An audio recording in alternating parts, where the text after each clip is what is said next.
This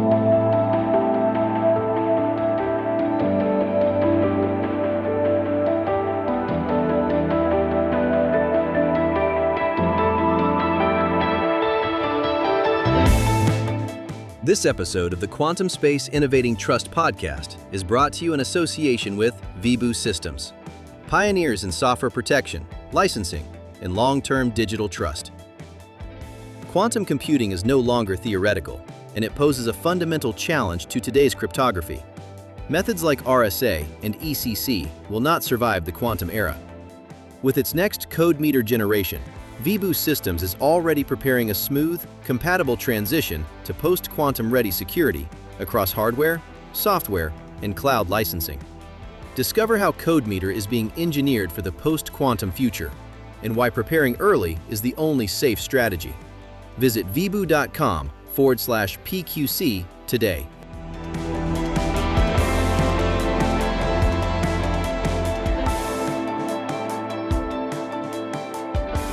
Welcome to the Quantum Space, Innovating Trust.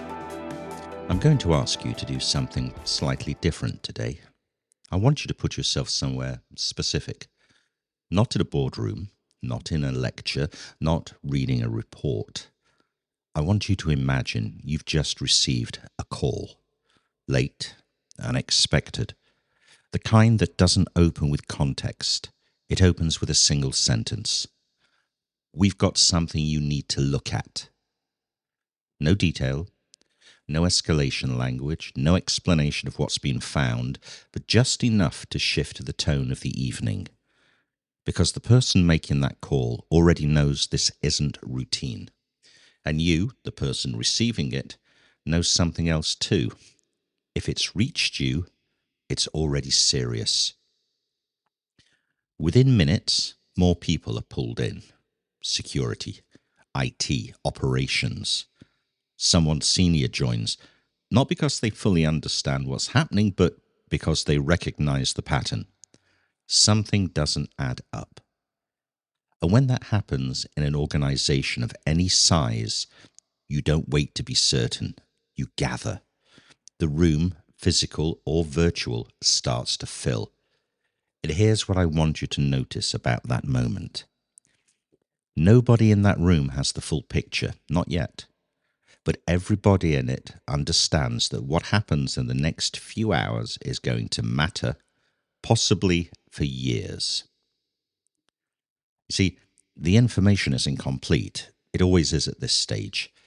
But one thing becomes clear relatively quickly. There is activity in the system that cannot be explained. Not a failure, not yet, but something that doesn't belong. And that's the moment the room changes. Because the conversation stops being about performance, uptime, or operational continuity. It becomes about control. And two very different questions start to run in parallel. The technical question is, what is it? Where is it? And how do we stop it? And the legal question is, which nobody says out loud yet, but everybody is thinking, do we have to report this? Let me be honest with you about what actually happens in the first hour of a serious breach, because it's not what the incident response playbook describes. The CISO, the Chief Information Security Officer, is doing exactly what they're trained to do. They're verifying scope, isolating the affected systems, trying to understand attribution. They're calm, methodical, because this is their domain. The CIO, the Chief Information Officer, is assessing operational impact. Which systems are affected? What processes are at risk? What does this mean for the business running tomorrow morning? And the CEO, if they've been brought in, is thinking about one thing: market reaction, investors, the share price, the board call they're going to have to make. And the lawyers? Well, the lawyers are doing something slightly different from all of them. They're not thinking about the breach. They're thinking about the organization's position. and they are moving quietly and quickly to take control of it. This is the pivot point most people misunderstand about a serious data breach. Technical leadership does not lead for long. Within hours, sometimes within minutes, the situation becomes legal. And here's why. Under the General Data Protection Regulation, GDPR, a personal data breach must be reported to the relevant supervisory authority within 72 hours of the organization becoming aware of it. Now that sounds straightforward, but it really isn't, because the regulation defines a breach very specifically. It is the accidental or unlawful destruction, loss, alteration, unauthorized disclosure of or access to personal data.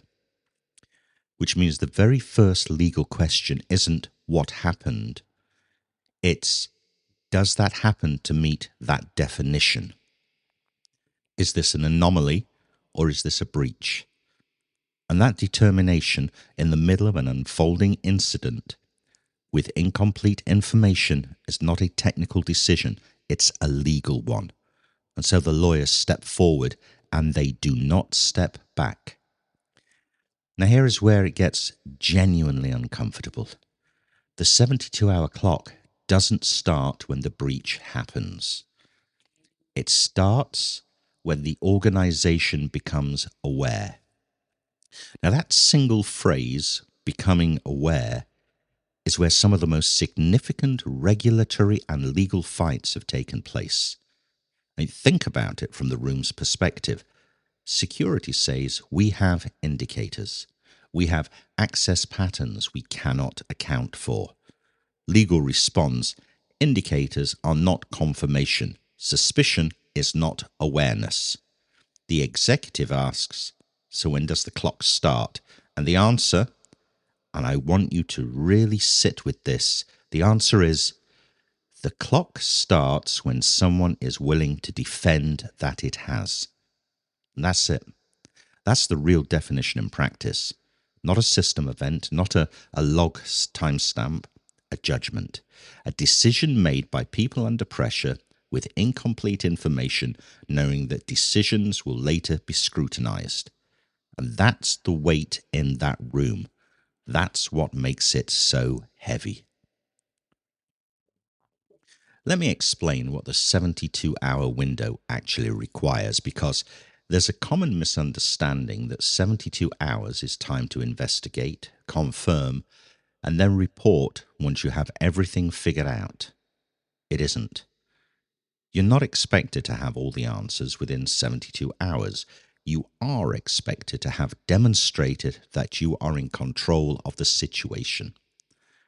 The notification to the supervisory authority must include, to the extent possible, the nature of the breach, the categories and approximate numbers of individuals and records concerned, the likely consequences, and the measures you have taken or propose to take, to the extent possible. Now, that phrase is doing a lot of work. What it means in practice is this. If you don't have all the information, you report what you have and the updates. You do not wait until you have certainty. Certainty may not come for weeks. Silence is not defensible. Delay is not defensible. What is defensible is demonstrating that from the moment of awareness, you acted with control, transparency, and appropriate urgency. Now, here's something I want you to pay close attention to, because this is where the regulatory landscape has shifted significantly and where many organizations are still catching up. The NIS2 directive, the Network and Information Security Directive number 2, which came into force across EU member states in October 2024, introduced a different structure. Under NIS2, for significant incidents affecting critical infrastructure and essential services, the timeline is compressed further. An early warning is expected within 24 hours of becoming aware. A formal notification follows within 72 hours, and a final, comprehensive report is submitted later, typically within 1 month. So you're not reporting once, you're reporting in stages while the incident is still unfolding. And here's the critical difference I want to draw your attention to. Under GDPR, the 72-hour clock and the obligations to notify relates primarily to personal data. Under NIS 2, the obligation relates to operational impact, the disruption of services, the integrity of infrastructure, the resilience of systems. Two different clocks, two different frameworks, both potentially running at the same time. And if you're operating in a sector that falls under NIS 2, and that includes energy, transport, banking, health, digital infrastructure, and more, you may be managing both obligations simultaneously. That is not compliance conversation. That is a crisis management conversation. So let's map what is happening in parallel. The technical team is trying to understand scope. What was accessed, what was taken, what data altered, and when did the activity begin? The legal teamwork is managing the clock. Which obligations are triggered? When does the reporting window open? What can be said and what must not be said before facts are confirmed? The operations team is managing continuity. What is still running? What needs to be isolated? What are the downstream effects? And the executive team is facing questions they rarely have to answer under this kind of pressure. What do we tell people, when, and who speaks first? Now, these four timelines do not align. They almost never do. And the gap between them, the gap between what the technical team knows, what legal will permit, what operational needs, and what leadership wants to communicate, well, that is gap where the real risk lives. I want to address something that gets treated as simpler than it is. People talk about announcing a breach as if it's a communication event, a press release, a notification email. It is not. It is a legal act. When an organization publicly discloses a data breach, every word of that disclosure will be examined by regulators, by lawyers, and potentially by courts. Was the disclosure accurate at the time it was made? Did it align with the organizations and what they've told the supervisory authority? Did it properly characterize the risk to individuals? Was it made in a timely manner? Or was there a delay that cannot be explained? This is why the tension between legal and communication teams during a breach is so acute. The PR instinct is to get ahead of the story, to control the narrative before someone else does, to be visible, transparent, and proactive. But the legal instinct is to be precise, to say only what can be verified, to avoid making commitments that may later be contradicted. Both instincts are rational. Both, in the wrong balance, can make things worse. And meanwhile, the external world does not pause while internal alignment is being negotiated. Attackers may already be monetizing what they've taken. Data may be circulating. Dark web forums and ransomware operator leak sites may already carry early signals.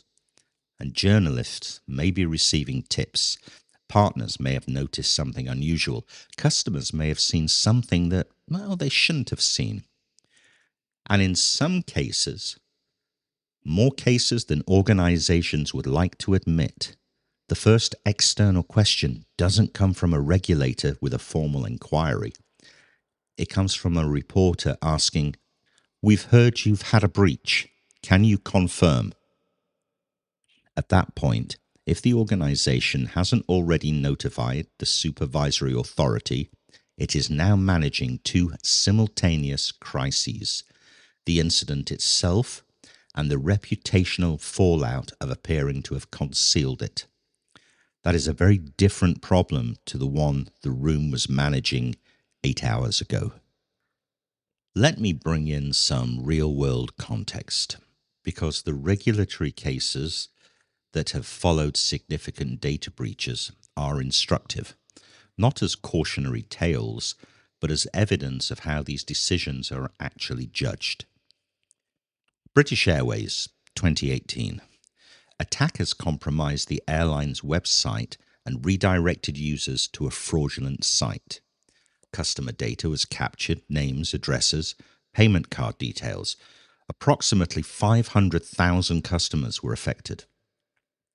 The breach itself was serious, but what the Information Commissioner's Office focused on was not simply that the breach occurred.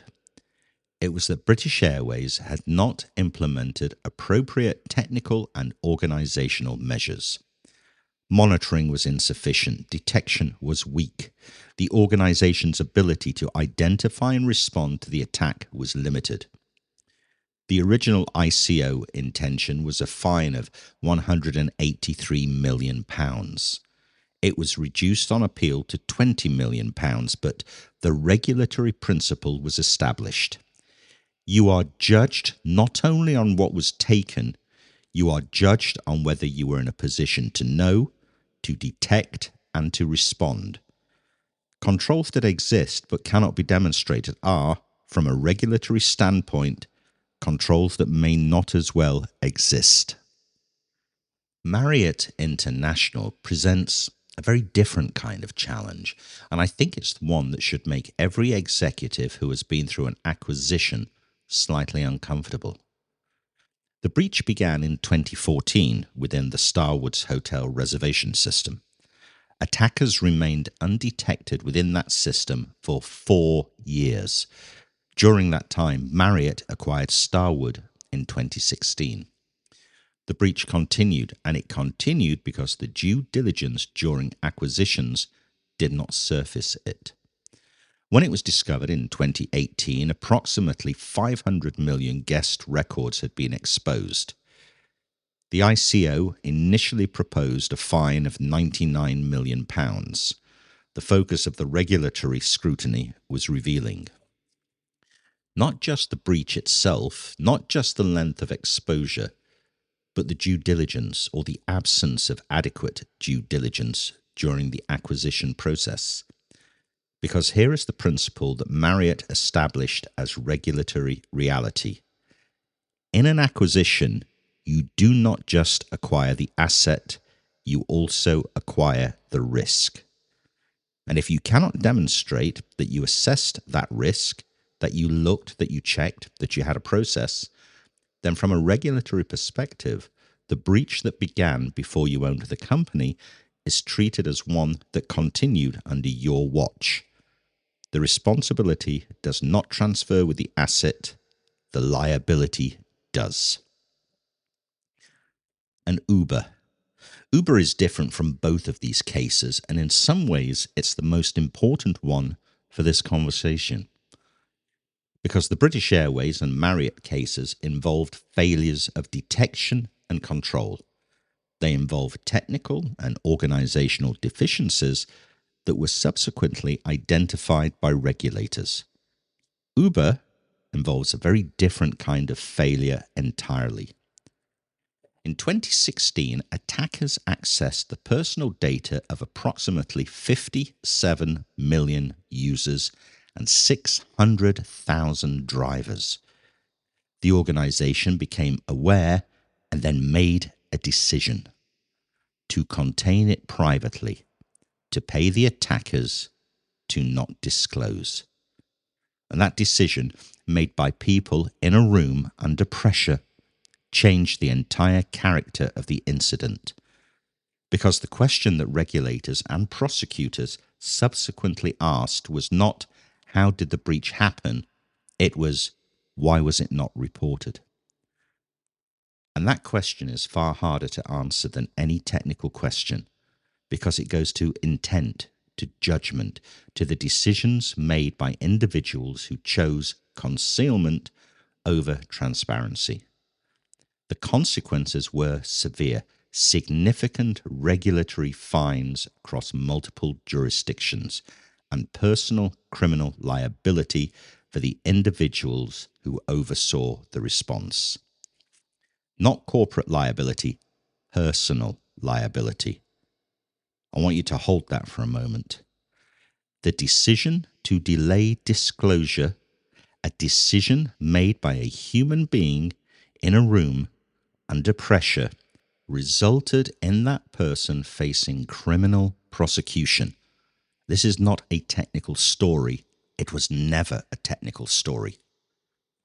Across every significant enforcement action I've looked at, there are 4 things that consistently determine whether an organization's response is treated as adequate or inadequate. First, timelines.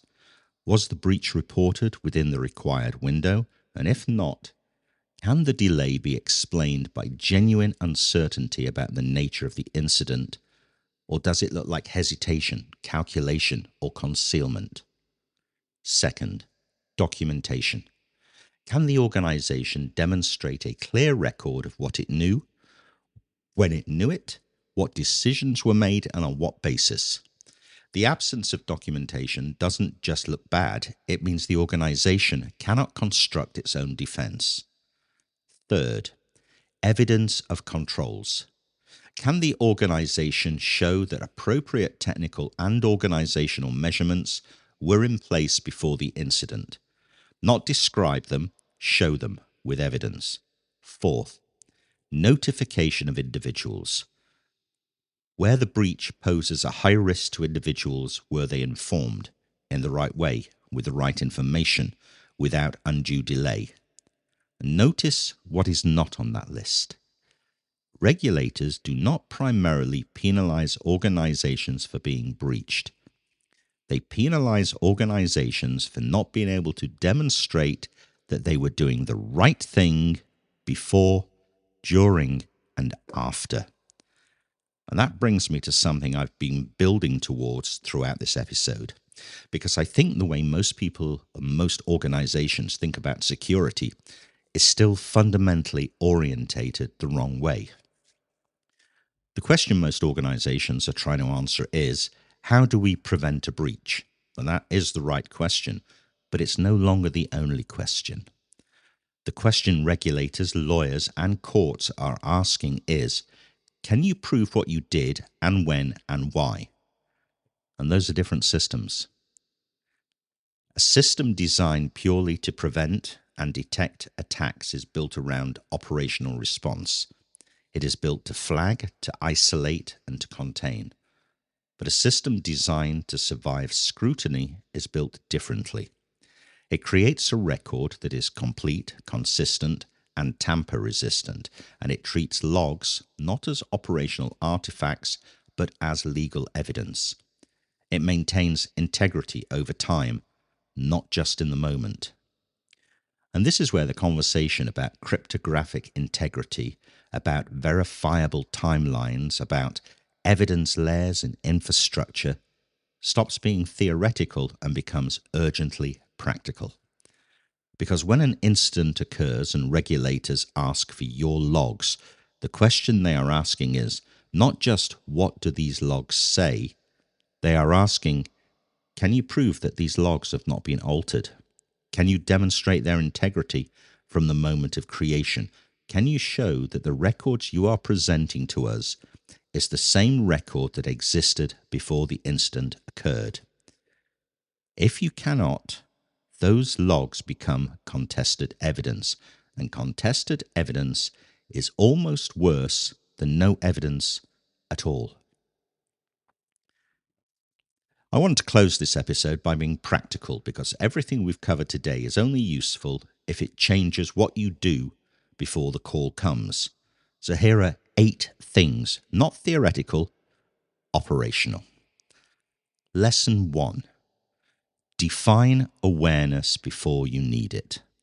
If you haven't defined what awareness means inside your organization, who has the authority to declare it, what threshold of evidence is required, and how that decision is documented, you will argue about it in the moment, and that argument will cost you time. Define it now. Write it down. Test it with people who will be in that room. Lesson 2. Build a classification framework.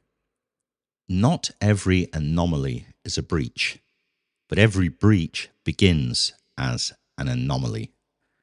You need a structured way to move from suspicion to classification. What constitutes personal data explosion? What constitutes a risk to individuals that requires notification? What triggers escalation to legal?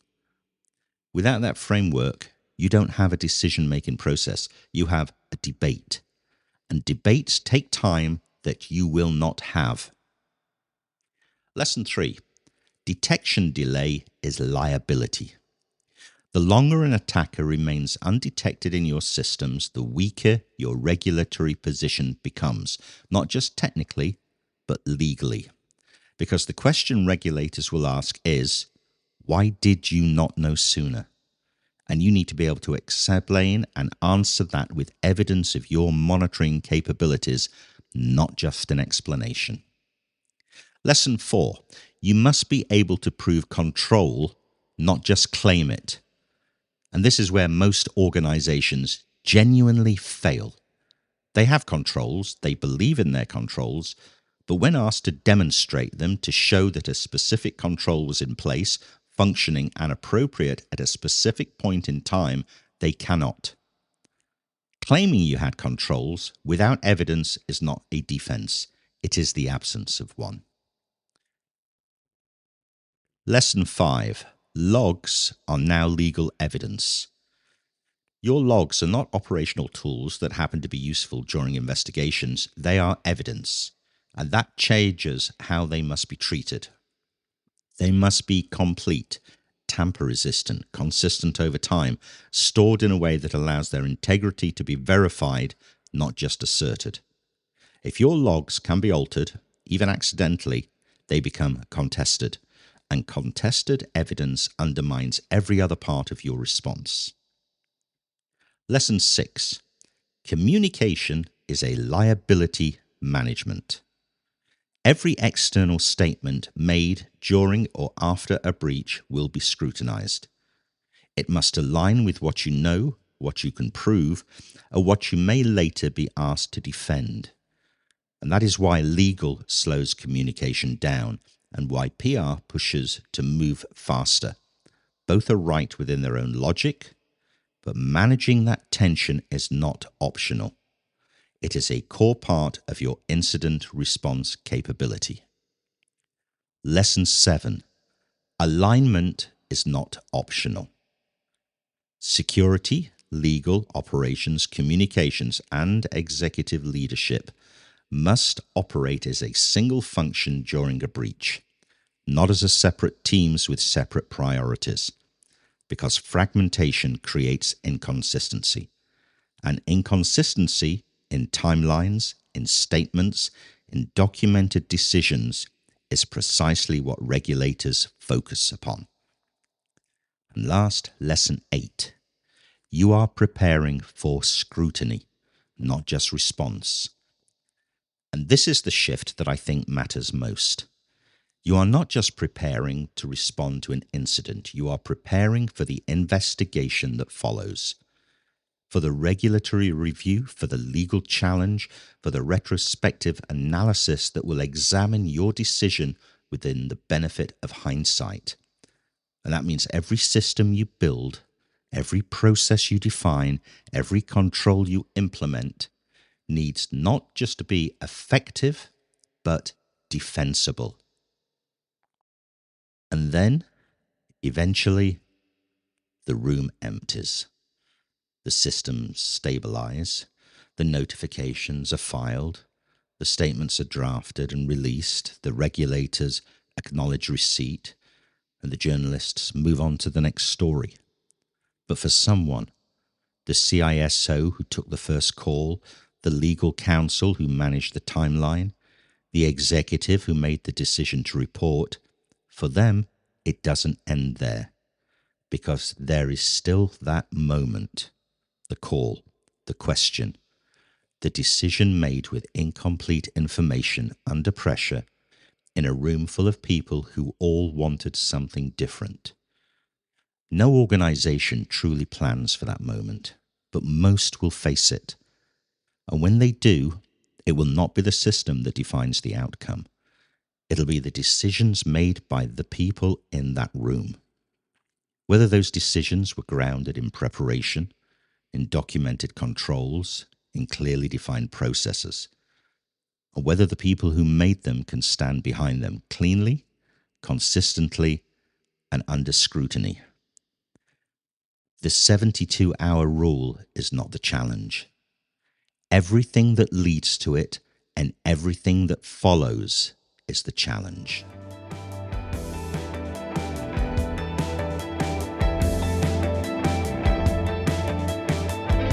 Thank you for listening to the Quantum Space Innovating Trust.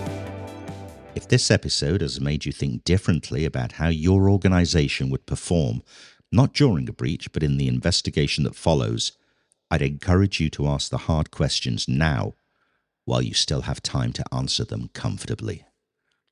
Until next time. This was The Quantum Space, Innovating Trust, produced and edited by Crown Communications.